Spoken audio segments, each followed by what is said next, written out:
Assalamualaikum warahmatullahi wabarakatuh. Perkenalkan, nama saya Kodri Harun Andrianto, NIM 1614201154, Program Studi Teknik Informatika, Fakultas Ilmu Komputer, Universitas Bina Dharma.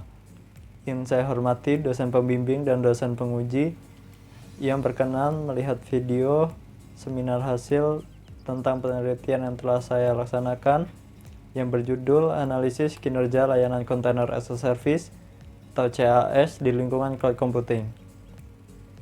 Latar belakang saya mengambil judul tersebut yaitu perkembangan komutasi awan saat ini semakin berkembang dan menjadi suatu tren yang banyak digunakan di dunia telekomunikasi. Salah satunya yaitu Container as a Service tersebut. CAS merupakan bagian yang sangat penting dalam penerapan komutasi awan karena sangat berpengaruh pada efisiensi pengelolaan sumber daya infrastruktur.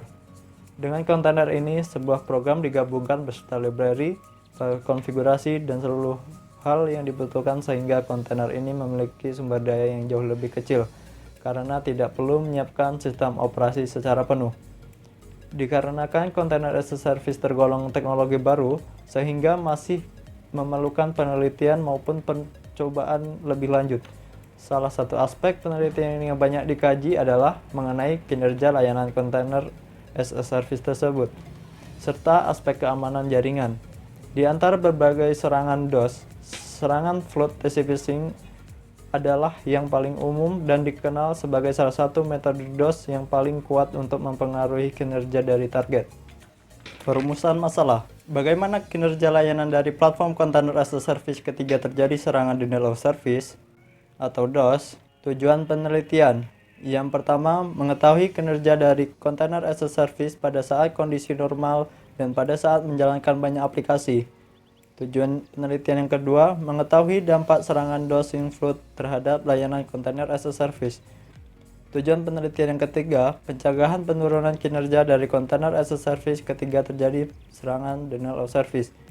Tujuan penelitian yang keempat, mengetahui perbandingan kinerja antara kedua layanan dari platform Container as a Service yaitu Docker dan Portna. Selanjutnya, manfaat penelitian. Manfaat yang ingin diberikan dari penelitian ini yaitu untuk mengurangi dampak dari terjadinya serangan denial of service inflood terhadap kinerja dari layanan Container as a Service. Alur pengujian. Pada penelitian ini saya menggunakan 4 tahap dalam melakukan pengujian. Yang pertama yaitu pengujian saat kontainer berjalan normal. Yang kedua, pengujian saat kontainer menjalankan banyak aplikasi. Yang ketiga, pengujian saat kontainer mendapat serangan DOS. Dan yang keempat, pengujian saat kontainer mendapat serangan DOS setelah pencegahan. Hasil penelitian. Hasil penelitian yang pertama merupakan hasil pengujian dari penggunaan CPU. Di pengujian pertama, Docker Container lebih sedikit menggunakan CPU yaitu sebesar 2,65%, sedangkan Podman Container sebesar 3,95%. Di pengujian kedua, Docker Container juga masih lebih kecil yaitu sebesar 7,25%, sedangkan Podman Container sebesar 11,15%. Selanjutnya pengujian 3 yaitu pada saat kontainer mendapat serangan DOS. Docker Container masih lebih kecil yaitu sebesar 84,45%, sedangkan Podman Container sebesar 94,05%. Selanjutnya pengujian 4 yaitu pada saat pencegahan dari serangan DOS. Podman Container lebih kecil yaitu sebesar 34,55%. dibandingkan Docker Container sebesar 39,50%.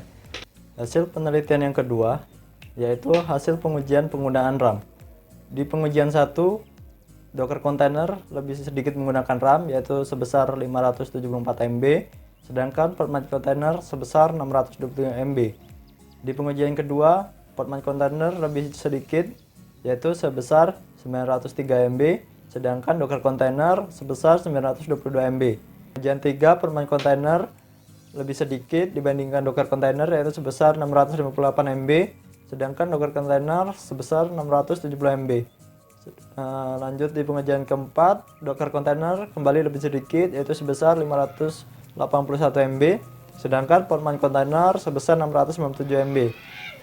Pengujian selanjutnya yaitu hasil pengujian dari response time web server. Pengujian pertama, Docker container dan Podman container mempunyai response time yang sama, yaitu selama 50 mili-detik.